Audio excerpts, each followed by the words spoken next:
I'm going to give you a choice, friends. I can speak to you for roughly the next 20 minutes, or you can find a pledge card. You can fill it out, increase that pledge, and drop it in a box. And if you do that, instead of listening to the sermon, we'll play my favorite game, full choir karaoke. It's that game where I call the choir back in, and you get to choose a song that requires a full choir to back you up, like Sit Down, You're Rockin' the Boat from Guys and Dolls, or Like a Prayer by Madonna. And our sanctuary choir will back you up while you sing your solo. It's your choice, friends. Pledge or Madonna? Yeah, I know. It's wishful thinking. Unfortunately, the rest of these pages are just Madonna sheet music, so. We're in our series on rituals that ground us right now. It's part of a number of series that we'll work through this year around our theme of waves of purpose, tides of change. Giving is one of those most common and essential rituals many of us ever practice.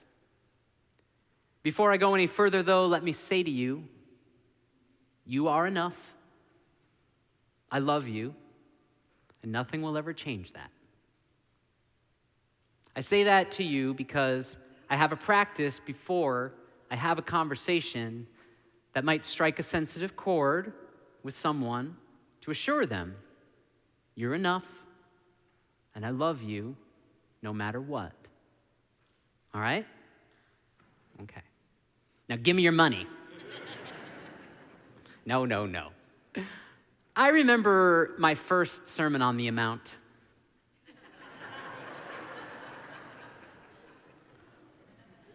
It's the insider, not so insider anymore, name for a sermon about giving during pledge times. I was sitting in a Lutheran church in Manhattan, story for another time, and I had only been attending their Sunday jazz Vesper service, which was more like a jazz concert than a service. But I was starting to dip my toe into the waters of this Sunday morning service. And one of the ministers just got up there to talk about giving and told me, you are not good enough. Well, that's what I heard. That's what I felt. All she did was simple division. It takes X dollars per person per year to run this place. But when she said it, the shame came, friends. I wasn't given anywhere near the amount she said to the church. So I did what any healthy, mature, thoughtful person would do when they are uncomfortable. I ran. I love this church, and it sounded like I was costing them money for taking up my little square in the corner. If I couldn't pay the basic amount that it cost the church, I'd figure I'll save them the money. And it had the added benefit of I'll show them. Oh, I'll show them by depriving myself of my own spiritual needs. So silently, noiselessly, with no explanation or fanfare, I vanished without a word. And I thought, they're really gonna get it now. They'll be sorry. Well, after a few months of hearing nothing from anyone, I realized I needed my church more perhaps than they needed me, and I went back. The storm had passed for me, but that number stuck in my head. I wanted to understand what that money was being spent on and where it was coming from. So I learned more about the church by asking some questions. I learned that the soloists that were in the choir I loved so much were paid an honorable and generous wage to prepare music for us. I learned that the ministers were able to purchase homes in the New York City area where they ministered to us, no small feat. I learned that the maintenance costs of an elevator in Manhattan that is strong enough to carry caskets is a lot. And I learned all the jokes that came with an elevator strong enough to carry caskets. The jokes about raising the dead. Those Lutherans. We might have hummed "He Will Raise You Up" once or twice on that elevator. And the more I learned, the more I saw that the church had priorities first, like worship, learning, professional ministry, and care of its people from birth to death. Then they figured out how to support those priorities. And in their own way, to say to me, "You are enough. We love you, and nothing is ever going to change that." A word of caution to you all after asking all these questions and showing such genuine, earnest interest. Anyone want to guess where they found a spot for me? On the board. Be warned. But this was all before I discovered the Unitarian Universalist faith. I like to say that the Unitarian Universalist faith is the first, the last, and the only house on the block for a lot of us. It's the first house on the block for those who are so blessed to grow up in this embracing faith, people like my colleagues Beth and Daniel. For those you use, they don't have to venture far and wide to find this home. They simply found their seat in it. It's the last house on the block for those who had to search for this embracing faith. People like me, it's the last house on the block for those who searched out a place of affirming and openness. Almost had to search until I found this community like it was hidden somehow, undetectable, right there under an enormous steeple 2 whole blocks from my house. To be fair, they were avenue blocks, and in Manhattan, that's like a different state. And for many of us, first house and last house alike, it's the only house on the block for us. The faiths of our youth and our origin, and this is not all of us, but it's some of you I know. Those faiths of our youth and origin taught us that we were broken or wrong, that our very being was a cause for shame or mortal fear. And this house said, that's about enough of that. Because of the ways we have been treated in those other houses, and because of how deeply and sacredly our worth and dignity are held here, this is the only house on the block. And I just want to say to those who are made ever to feel that way, I'm so deeply sorry anyone in our profession did that. Your presence here is like a prayer of hope. And that's why I say, a Unitarian Universalist church is the first, the last, and the only house on the block for so many. The poet tells us today, give me your tired, your poor, your huddled masses, yearning to breathe free. The wretched refuse of your teeming shore, send these, the homeless, tempest-tossed to me. I lift my lamp beside the golden door. Exclamation point. It's always hard for me to get through that poem. It really is. I get emotional. Why do you think that is? Maybe a simple part of me wants to be in a nation that speaks these words and lives them out. Maybe. Maybe I yearn to say we welcome you and we love you because of the awful, hard journeys your life has known. I want to say, here is your dream of freedom, washed with the golden reflection cast from this light. Take it, and yearn for freedom no more. Breathe. Free. Maybe. Maybe I get emotional from that poem because an older, more realistic part of me knows that life in this world just ain't that simple. Maybe that older self is mourning the loss of that innocent hope. Maybe.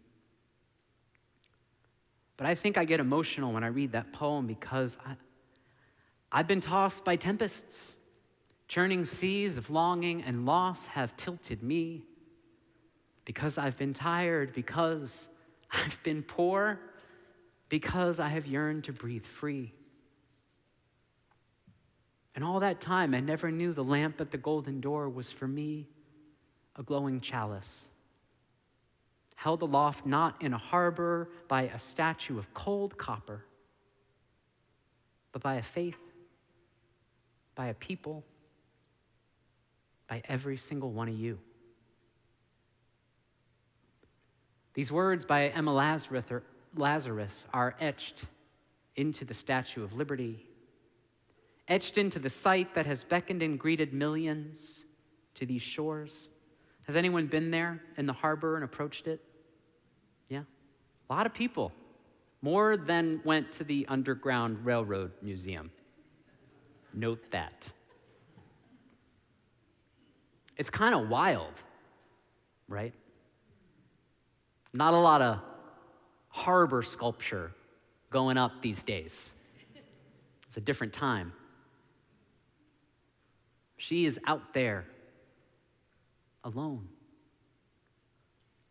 The greeter of many, the companion of none. Lifting, always lifting the lamp beside the glittering door, like a prayer or an answer to a prayer.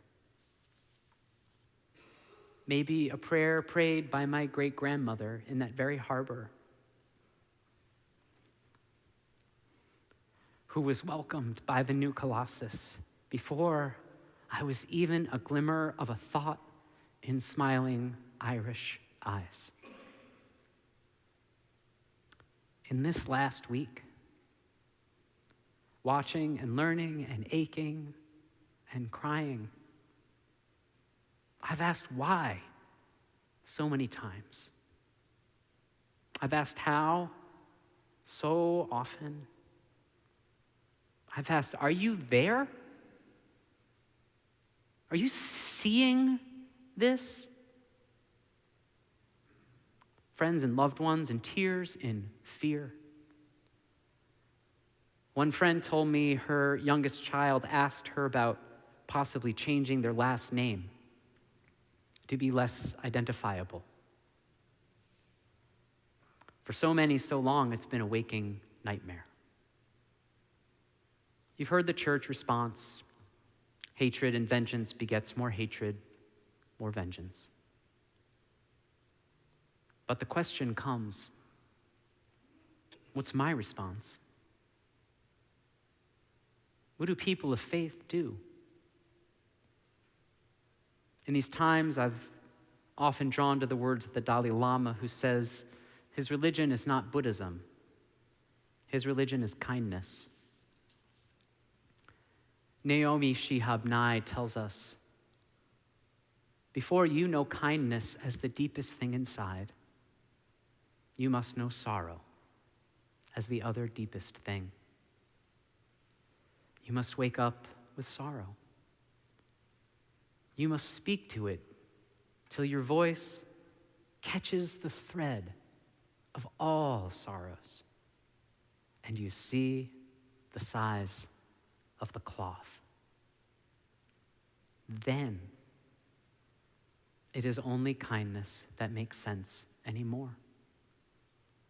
Only kindness that ties your shoes and sends you out into the day to gaze at bread.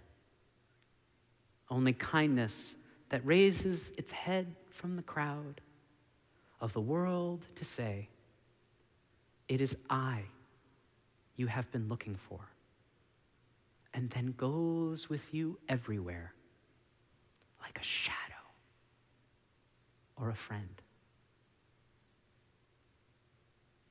It's hard for me to get through that poem too, but I know why. There's no maybe there. It's because I know its truth in my bones. Its golden light is what lit my way to this place. The ground between those in sorrow and those who show them kindness is hallowed ground. And those who tend that ground are holy people. Because people of faith know the truth that all that was ever sacred was born of kindness answering sorrow. It is what the world asks of us all, and it is the gift that great faiths offer this world. Giving liberates the soul of the giver, Maya Angelou tells us all. So what do people of faith do? What do I do? What do? We listen to Miss Angelou, as we all should, and put that liberty in action. Liberate your soul by giving kindness where there is sorrow. Yes. Liberate your voice by giving voice after this worship service to those values that you want to see expressed in this world. I say that to you. What do people of faith do? You could also listen to me, put that liberty in action, and liberate your checking account by the amount of your pledge. Just saying.